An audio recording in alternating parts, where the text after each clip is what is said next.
alhamdulillahillazi an'ama 'alaina bi ni'matil iman wal islam wa asyhadu an la ilaha illallah wa asyhadu anna muhammadar rasulullah. Setelah puji, mari sama-sama kita panjatkan kehadirat Allah Subhanahu wa taala yang telah memberikan kita sehat badan dan pikiran sehingga kita pada hari ini masih bisa melaksanakan tugas dan bisa berkumpul di ruangan yang sangat sederhana ini.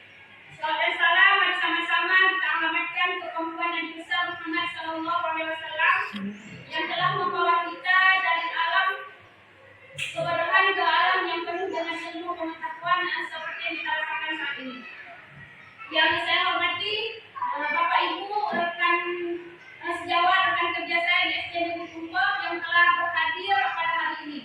Sebelumnya saya ucapkan terima kasih atas partisipasinya mengikuti kegiatan saya pada hari ini, yaitu menyebarkan pemahaman dan penerapan budaya positif di sekolah. Oke, sebelumnya ada yang tahu apa itu budaya positif? Budaya, dua kata ya, budaya kemudian positif. Budaya, apa budaya? Kebiasaan ya, positif baik, jadi membiasakan sesuatu ya baik. Oke, kita lanjut ini, budaya positif. Budaya positif di sekolah yaitu nilai dan kebiasaan di sekolah yang berpihak pada murid agar mereka dapat berkembang menjadi pribadi yang baik, penuh hormat, berkarakter dan bertanggung jawab sesuai dengan profil pelajar Pancasila. Ya, budaya positif.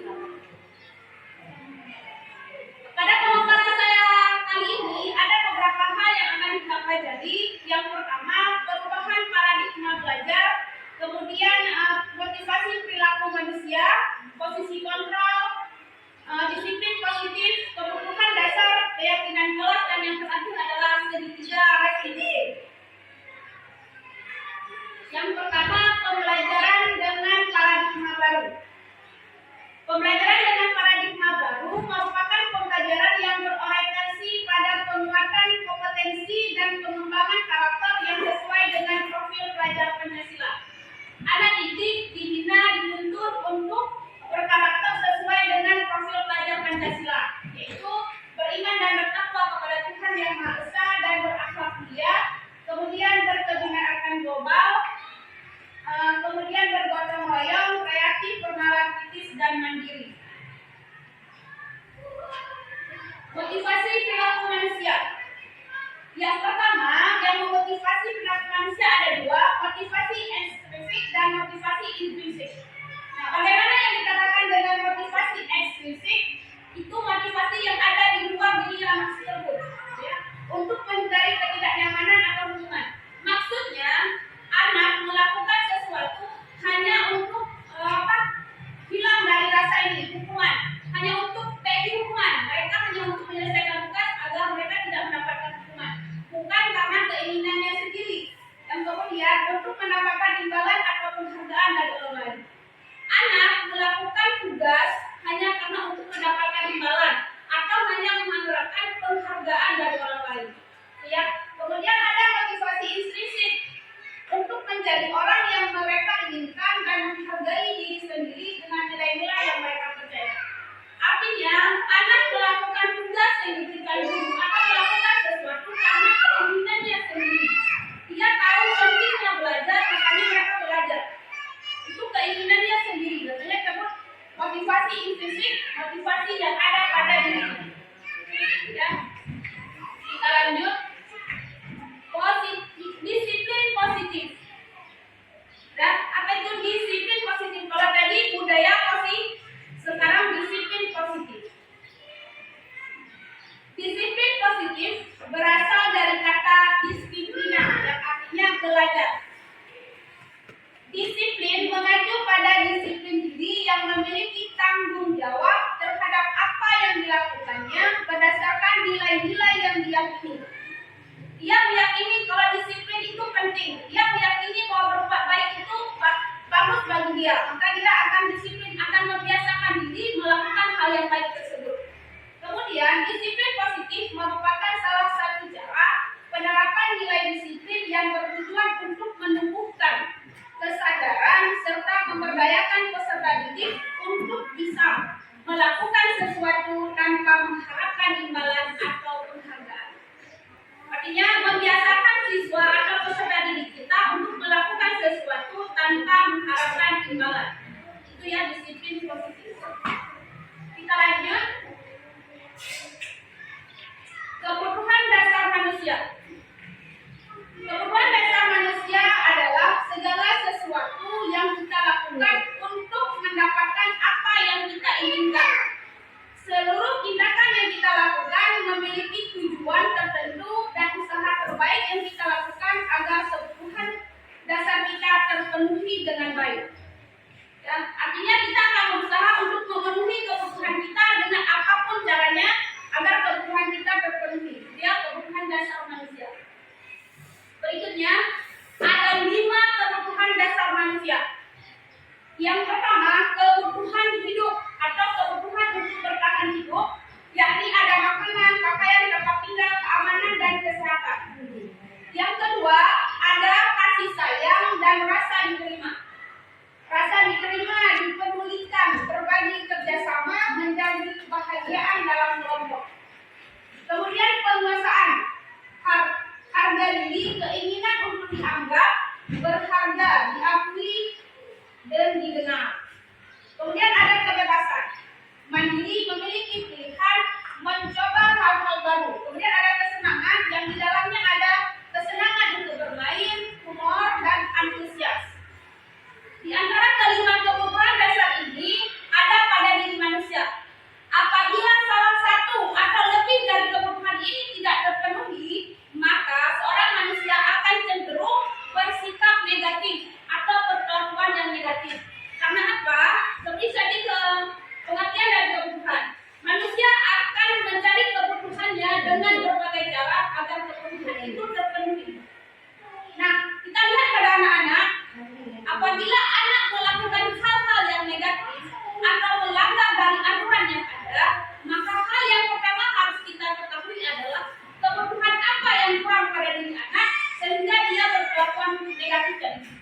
Ya, harus kita tahu dulu apa kebutuhan dasarnya yang kurang. Bisa ada kita lihat ya, orang-orang yang kebutuhan makanan cenderung dia akan mencuri dan berbagai hal dia lakukan. Itu karena kebutuhan dasarnya itu tidak terpenuhi.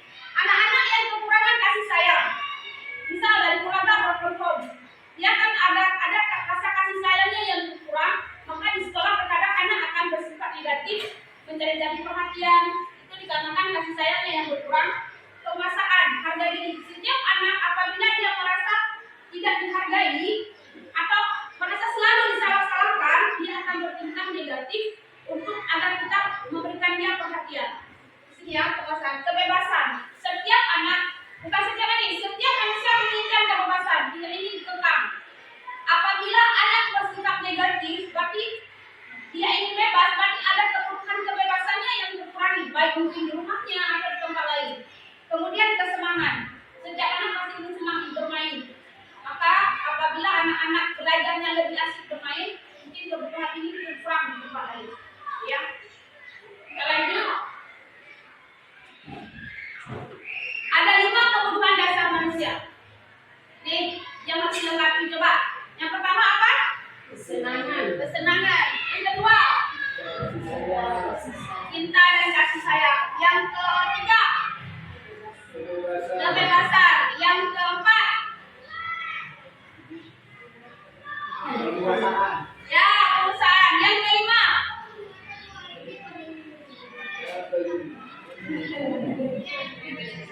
apa yang kelima? Kebutuhan hidup. Yang pertama ada kesenangan, cinta dan kasih sayang, kebebasan, penguasaan. Yang terakhir adalah kebutuhan hidup.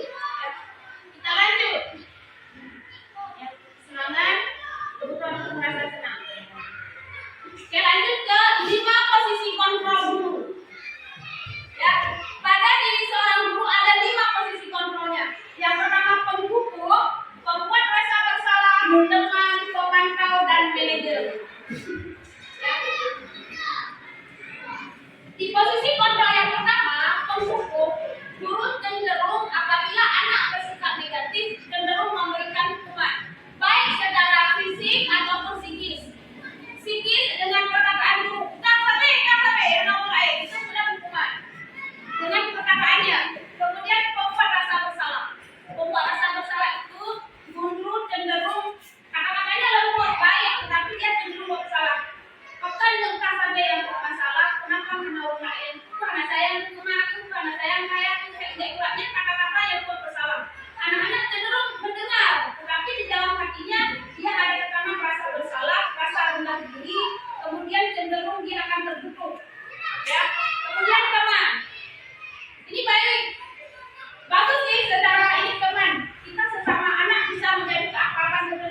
pemantau. Pemantau ini cenderung dia melihat tapi dengan data.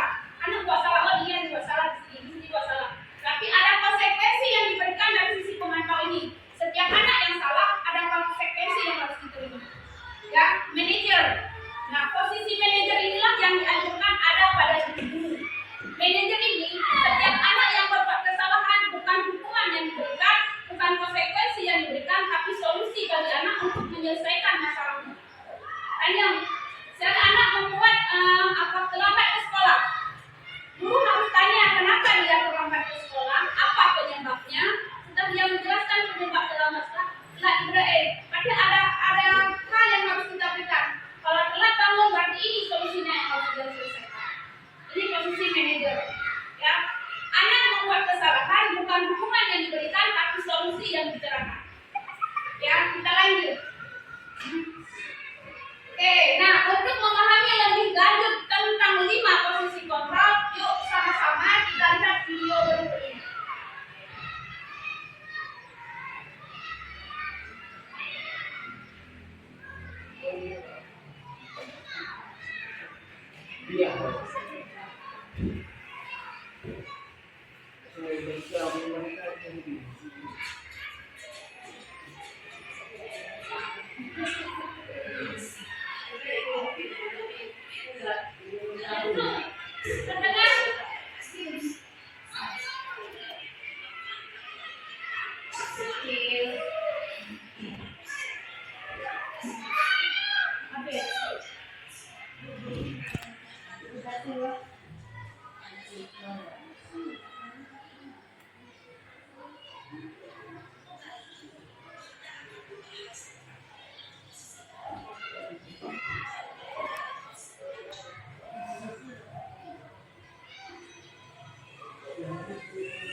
Lanjut. Sekarang kita coba memahami posisi apa yang ada ya. Contoh penerapan 5 posisi kontrol. Kasusnya siswa tidak memakai atribut lengkap saat berjalan. Mungkin ada siswa yang tidak memakai sepatu ya. Kita lihat. Hormat pada bendera selama 1 jam. Nah, menurut Bapak Ibu, ini posisi kontrol apa yang digunakan? Hormat pada bendera selama 1 jam. Sebagai apa? Hukuman. Sebagai penghukum ya. Posisi kontrol sebagai penghukum. Nah, yang kedua, Ibu sangat kecewa sekali dengan kamu. Berapa kali Ibu dan harus memberitahu kamu? Posisi kontrol apa yang digunakan di sini? Ada 5 posisi kontrol: penghukum, pembuat rasa bersalah, teman, kemudian pemantau dan manajer. Ya, pembuat rasa bersalah. Lanjut. Ayo dong, ikuti peraturan sekolah. Tolong bantu Ibu yang sekali ini ya. Posisi apa? Teman. Yang kedua, yang ketiga, yang keempat. Kamu sudah melanggar peraturan sekolah. Kamu tahu konsekuensinya? Kalau pacaran nanti kamu boleh ikut koperasi. Jangan diulangi lagi. Posisi kontrol sebagai nah, memberikan konsekuensi. Pak, ada apa tadi? Ada penghukum, pembuat rasa bersalah, teman, pemantau, manajer. Di sini pemantau. Satu lagi. Nah, apakah kamu tahu kesalahanmu? Kira-kira bagaimana kamu memperbaiki kesalahan? Ya, posisi kontrol sebagai lanjut. Tentang ya, posisi kontrol. Saya kecewa sekali dengan kamu. Posisi kontrol sebagai apa? Saya kecewa dengan kamu.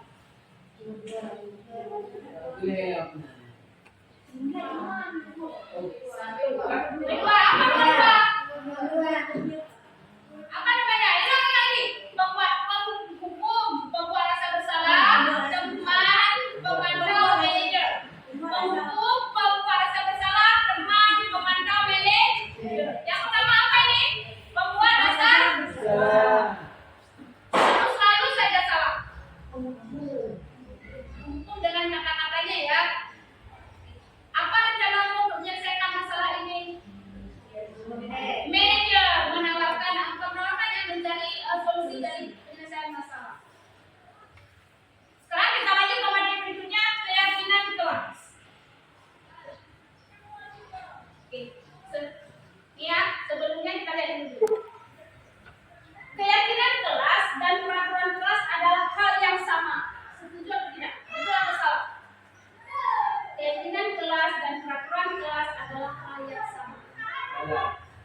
Salah, pokoknya salah. Yang lain. Sama atau beda? Beda ya. Mana yang beda? Alasannya kalau peraturan Ya. itu aturan. Ya.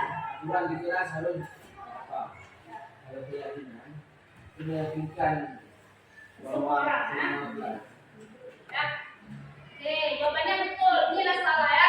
Salah. Keyakinan kelas dan peraturan kelas itu berbeda. Dan nanti jelaskan kedua ya, coba. Ini yang kedua, keyakinan kelas berlandaskan nilai-nilai kebajikan atau prinsip universal. Betul apa salah? Ya, keyakinan itu adalah hal yang positif ya. Betul.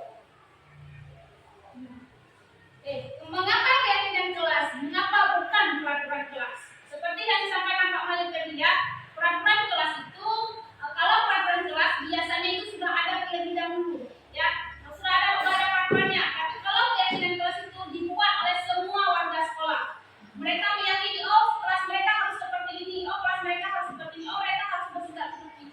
Itu mereka semua yang memberikan ide-idenya itu, bukan dari kita, tapi mereka kesepakatan mereka itu keyakinan kelas. Tapi kalau peraturan cenderung sudah dibuat lebih dahulu oleh guru atau peraturan sekolah. Tapi kalau keyakinan atas kesepakatan, atas ide-ide yang dikeluarkan oleh warga sekolah ataupun kelas. Ya itu bedanya mengapa keyakinan bukan di peraturan. Sini dia keyakinan kelas adalah suatu nilai kebajikan universal yang diyakini yang berasal dari pernyataan pikiran bersama antara murid dan guru untuk menjadi nilai-nilai kebaikan untuk diterapkan di kelas. Ya, hasil kesepakatan antara murid dan guru. Menurut dosen, suatu keyakinan akan lebih termotivasi seseorang dari dalam dan seseorang akan lebih bersemangat untuk menjalankan keyakinannya daripada mengikuti peraturan. Artinya apa? Apabila anak-anak sendiri yang membuat keyakinannya, mereka pasti akan lebih patuh dengan keyakinan. Tapi kalau peraturan yang kita buat, terkadang mereka tidak bisa mengikuti peraturan yang kita buat. Maka dibuatlah sebuah keyakinan kelas. Kita lanjut. Kebajikan universal. Ada yang tahu apa itu kebajikan universal? Kebajikan bersama ya. Atau hal-hal kebaikan yang memang sudah semua orang tahu, ya. Bukan hanya bisa jujur. Semua orang meyakini bahwa itulah hal yang baik. Tidak tergantung agamanya, tidak tergantung rasnya. Pokoknya seluruh dunia meyakini bahwa sifat jujur itu adalah kebajikan, hal-hal yang baik. Nah, dikatakan kebajikan universal yang diakui oleh seluruh orang ke bawah itu adalah hal yang baik. Pembentukan keyakinan kelas. Ada beberapa hal yang harus diperhatikan dalam pembentukan keyakinan kelas. Yang pertama, keyakinan kelas itu harus bersifat abstrak, yang bisa diterima oleh semua orang. Kemudian merupakan pernyataan universal, seperti yang saya jelaskan tadi. Kemudian dibuat dalam pernyataan positif. Artinya apa? Misalkan kita bertekad, jangan telat datang ke sekolah. Jangan pakai kata jangan, tapi datang ke sekolah tepat waktu. Ya. Jangan buang sampah sembarangan. Kata-kata itu diubah menjadi buanglah sampah pada tempatnya. Itu artinya pernyataan yang positif. Sedikit saja agar mudah diingat, kira-kira itu harus dibuat sedikit agar mudah diingat dan diikuti. Jadi hal yang kita mau. Nah, kemudian sesuai dengan kondisi kelas dan sekolah sehingga mudah diterapkan. Semua warga kelas terlibat dalam membuat keyakinan kelas. Jangan hanya guru yang membuat keyakinan kelas, tapi atas kesepakatan semua warga kelas ya. Oke, lanjut. Hukuman dan konsekuensi. Oke, sebelumnya kita pahami dulu ada 3 hal: hukuman, konsekuensi, dan restitusi. Ya, hukuman, konsekuensi, dan restitusi. Oke, hukuman. Ada yang tahu apa itu hukuman? Hukuman. Denda sanksi ya, itu hukuman. Nah, hukuman biasanya diberikan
Ya, oke. Ya, konsekuensi ya, setiap anak yang berbuat kan harus membersihkannya sendiri. Oke, kemudian murid diminta untuk push up 15 kali, tidak menggunakan masker ke sekolah. Hukuman menggantikan kertas teman yang telah dicoret-coret. Konsekuensi berjemur di lapangan basket pukul 12 siang karena mengobrol dengan teman. Murid diminta bertelanjang kaki sepanjang hari karena tidak menggunakan sepatu warna hitam sesuai peraturan sekolah. Konsekuensi berdiri di depan kelas sambil mengangkat satu kaki karena tidak bisa menjawab pertanyaan. Membersihkan tumpahan air di meja tulis karena tersenggol pada saat belajar. Konsekuensi ya. Inilah hasilnya ya. Yang di atas ini masalah hukuman seharusnya ya. Oke, ini segitiga restitusi. Jadi selanjutnya adalah segitiga restitusi. Kira-kira suatu proses dialog yang dijalankan oleh guru agar dapat menghasilkan murid yang mandiri dan bertanggung jawab. Yang mandiri dia tahu masalahnya apa, bagaimana menyelesaikannya. Oke. Dalam segitiga restitusi ada 3 hal yang harus diperhatikan. Ada apa ya? Yang pertama, menstabilkan identitas. Yang kedua, validasi tindakan yang salah. Yang ketiga, menanyakan keyakinan. Menstabilkan identitas. Berdasarkan prinsip bahwa membuat kesalahan adalah bagian dari proses pembelajaran. Betul apa tidak? Betul apa salah sih? Buat salah itulah proses pembelajaran. Kita nggak akan benar kalau berbuat salah. Kan sebenarnya kesalahan adalah proses pembelajaran ya. Nah, kata-kata yang biasa digunakan untuk menstabilkan identitas adalah berbuat salah itu wajar ya. Terus manusia pasti pernah berbuat salah. Tidak ada manusia yang sempurna. Ibu bapak tidak pernah melakukan hal itu. Ibu bapak tidak mau mencari siapa yang salah, tapi ibu ingin mencari solusi dari permasalahan ini. Kamu berhak merasa begitu. Ini ya kata-kata yang biasa digunakan oleh guru dalam menstabilkan identitas. Terlanjut dengan validasi tindakan yang salah. Berdasarkan prinsip perilaku berupaya memenuhi suatu kebutuhan tertentu. Ingat dari kebutuhan manusia ada 5. Apabila salah satunya tidak terpenuhi, maka anak akan cenderung bersikap negatif. Ya. Maka kita harus memvalidasi sikap tersebut dulu. Dengan menggunakan kata kalimat seperti ini, kamu pasti punya alasan mengapa melakukan hal itu. Tanya dulu. Mungkin ada kebutuhan yang tidak terpenuhi dengan jawabannya di sini. Padahal kamu bisa melakukan hal lebih buruk dari ini. Kamu patut bangga karena kamu telah melindungi sesuatu yang penting bagi kamu. Kamu melakukannya karena mempertahankan sesuatu yang penting bagimu. Nanti tergantung jawaban anak-anak seperti apa kesalahan yang dibuatnya. Nanti muncullah kalimat seperti ini akan ditangkap oleh guru. Ya. Lanjut, menanyakan keyakinan kelas. Berdasarkan prinsip teori kontrol, pada dasarnya kita termotivasi secara instinktif. Ini kalimat yang diucapkan, apa keyakinan kelas kita? Sang anak telah mengutarakan kesalahannya, kita tanyakan keyakinan apa yang telah dilanggar. Nilai-nilai apa saja yang telah disepakati bersama, seperti apa gambaran kelas yang ideal untuk kamu, kamu ingin menjadi orang yang seperti apa. Oke, untuk lebih memahami posisi segitiga restitusi, kita lihat dulu video berikut ini.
Dan dalam SDGs kita ada adalah yang pertama menstabilkan identitas, kemudian memvalidasi kesalahan yang salah, dan yang ketiga menanyakan ceknya. Dalam menstabilkan identitas, anak bercerita harus bisa memberikan mereka sadar bahwa wajar sih kamu melakukan itu, kamu melakukan kalimat yang bisa membuat emosi mereka menjadi lebih rendah, ya. Kemudian menanyakan validasi kesalahan, mengharapkan anak-anak untuk melihat apakah yang dilakukan itu benar atau salah. Kemudian baru menginterogasi hal apa yang harus dilanggar dan keyakinan yang dibuat. Ya. Sebagai penutup, dalam penerapan disiplin positif, hendaknya guru mempunyai standar kepribadian profesional dan sosial yang baik, di mana guru mampu merefleksikan dirinya dalam posisi kontrol saat ini. Bagaimana perjalanan dirinya sebagai among yang menuntun murid-muridnya menjadi insan yang mandiri, merdeka, dan bertanggung jawab.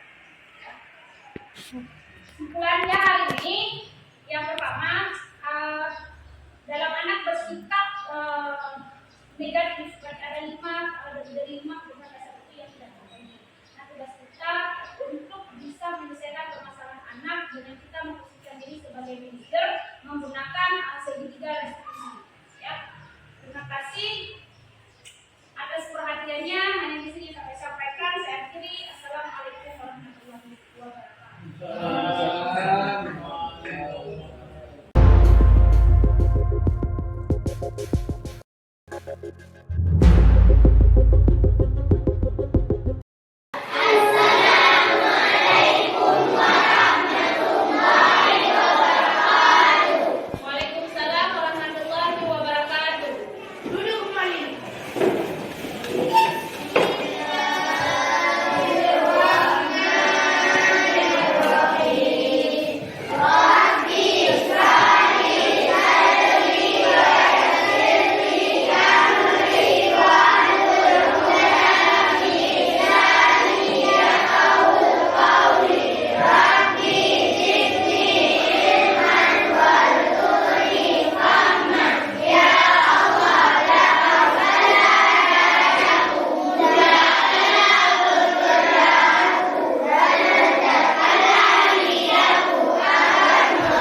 sembarangan.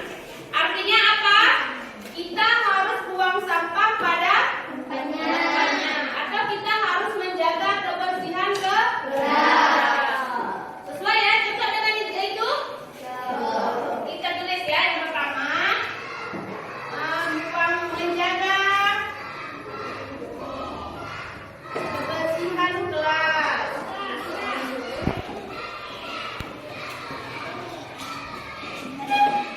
Anahe.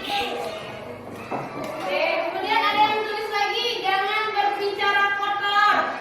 Artinya apa? Kita harus berbicara dengan baik dan sopan ya. Berarti dua nih, saat berbicara dengan sopan. Nah, berbicara dengan siapa? Dengan siapa saja. Berbicara dengan kawan juga harus sopan. Berbicara dengan guru juga harus sopan. Dengan siapa saja kita harus bicara yang sopan. Oke. Kita baca lagi nih. Jangan bertengkar dengan teman. Artinya apa? Sesama teman kita harus saling menghargai. Ya, kita tulis sini. Sesama teman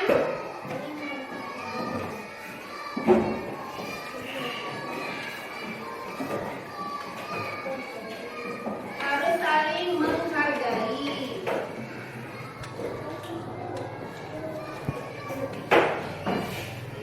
Selanjutnya, yang sama ya, jangan bertengkar sesama teman, jangan mengganggu teman saat belajar. Kita harus menghargai teman saat teman sedang belajar. Baik terpengaruh, jangan diganggu ya, karena dia sedang belajar. Harus kita hargai. Teman sedang menyelesaikan tugas, teman sedang belajar, kita harus menghargainya. Oh ini, jangan bertengkar sama, menyelesaikan tugas tepat waktu. Harus menyelesaikan tugas dokter. Artinya apa? Kita harus tanggung jawab dengan tugas yang telah diberikan. Dari guru memberikan tugas, kita harus menyelesaikannya. Baca ukurannya harus selesai tepat waktu. Misal jam 10, kita harus usahakan tugas itu harus selesai jam 10.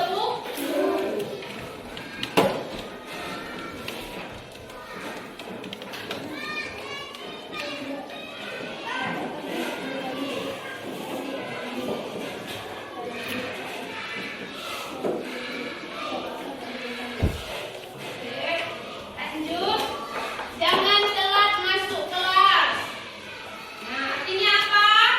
Datang ke sekolah tepat waktu. Datang dan masuk kelas tepat waktu. Jangan ada yang terlambat.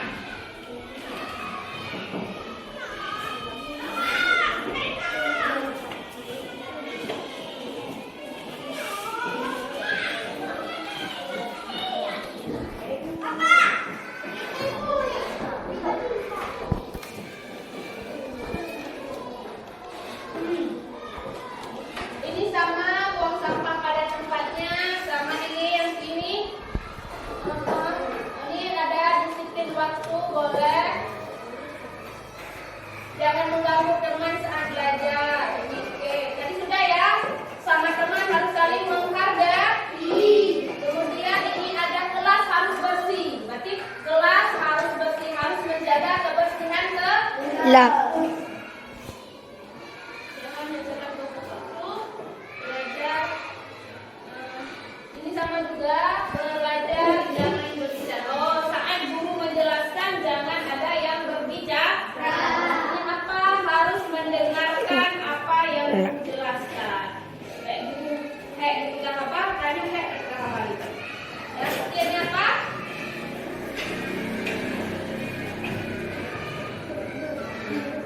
Mendengarkan.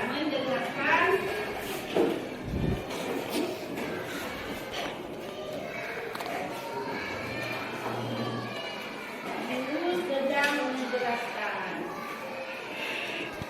sedang berbicara ya. Ya, ini sama dengan berbicara ini juga bisa tepat waktu. Jadi kesimpulan dari apa yang sudah dituliskan tadi ada 6 poin yang akan kita sepakati. Nah, terlebih dahulu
kamu marah ya sama Syifa?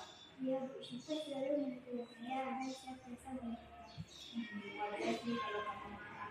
Kalau ibu ada di posisi kamu, ibu juga pasti marah. Terus apa yang kamu lakukan pada Syifa? Saya meneriaki Syifa dan memukulnya dengan Bu. Kenapa kamu melakukan itu? Ya itu tadi saya marah, masa saya dengan saja merasa dicontek. Saya sudah bekerja keras menyelesaikannya. Syifa tidak mau berusaha sendiri. Ya sih, ibu memakluminya kok. Dan ibu mengapresiasi apa yang Syifa lakukan, walaupun Salsa marah sekali, tapi Salsa nggak sampai memukul Syifa ya. Sekarang menurut Salsa, apa yang Salsa lakukan itu sudah sesuai dengan keyakinan kelas kita? Tidak Bu. Menurut Salsa, apa yang telah dilanggar dari keyakinan kelas kita? Menghormati dan menghargai teman. Menurut Salsa, apakah saling menghargai dan menghormati itu sesuatu yang baik? Yang penting Bu, agar kita selalu bisa rukun dan benar. Nah, hebat. Terus sekali Salsa, kita sama teman harus saling menghargai ya. Kamu nanti jangan sampai kita marah dengan teman ya. Menurut Salsa, apa yang bisa Salsa lakukan saat marah? Benar sekali. Apa Salsa bersedia untuk memperbaiki kesalahannya? Bersedia. Apa yang akan Salsa lakukan untuk memperbaiki kesalahan? Saya belajar sabar dan melihat amanah. Selain itu, saya juga akan membantu Syifa jika dia ada kesulitan dalam belajar. Sekali Salsa, kita sesama teman harus saling menghargai, menghormati, dan saling tolong-menolong ya. Kalau Salsa sudah menyadari kesalahannya dan Salsa sudah tahu bagaimana menyelesaikan masalahnya, sekarang Salsa bisa kembali ke kelas ya. Belajar yang lebih rajin, ingat pesan ibu, sesama teman harus saling menghargai dan menghormati dan tolong-menolong ya. Ya, terima kasih. Warahmatullahi wabarakatuh. Perkenalkan, nama saya Salsabila. Saya dari siswa kelas 5B. Saya dari Tungkup. Tadi Bu Isnita sudah nasihati saya supaya tidak marah lagi sama teman saya. Terima kasih banyak Bu Isnita.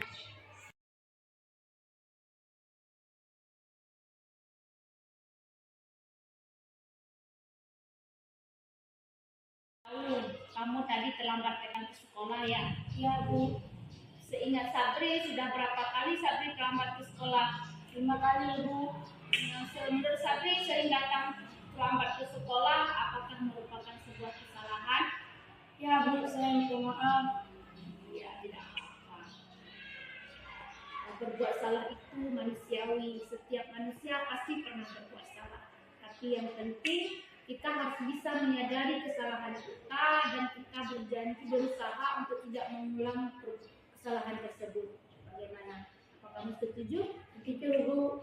Baik, kalau kamu setuju, kita cari solusinya bersama-sama ya. Menurut saya, Sabri datang terlambat pasti ada penyebabnya.